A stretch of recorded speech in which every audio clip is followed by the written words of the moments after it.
بسم اللہ الرحمن الرحیم۔ حدیث شریف میں آیا ہے جو شخص اس استغفار کو ایک مرتبہ دن میں یا رات میں یقین کامل کے ساتھ پڑھے گا، اگر وہ اس دن یا رات میں وفات پا جائے گا تو وہ ضرور جنتی ہوگا۔ اسی لیے حدیث شریف میں اس استغفار کو سید الاستغفار، سب سے بڑے استغفار کے نام سے ذکر فرمایا ہے۔ جو شخص دن میں یا رات میں یا ہفتہ یا مہینے میں ایک مرتبہ یہ دعا پڑھ لے گا، وہ اگر اس دن یا رات یا ہفتے میں مہینے میں مر گیا تو اس کے گناہ ضرور بخشے جائیں گے۔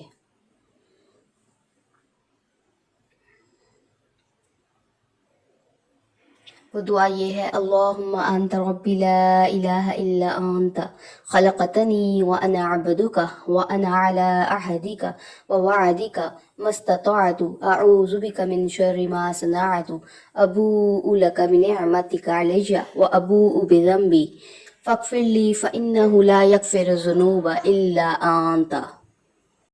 الہی تو میرا رب ہے، تیرے سوا کوئی لائق عبادت نہیں، تو نے ہی مجھے پیدا کیا ہے اور میں تیرا ہی بندہ ہوں، اور میں تیرے عہد و پیمان اور تیرے وعدے پر اپنی استطاعت کے بقدر قائم ہوں۔ میں تجھ سے اپنے کیے کاموں کے شر سے پناہ مانگتا ہوں۔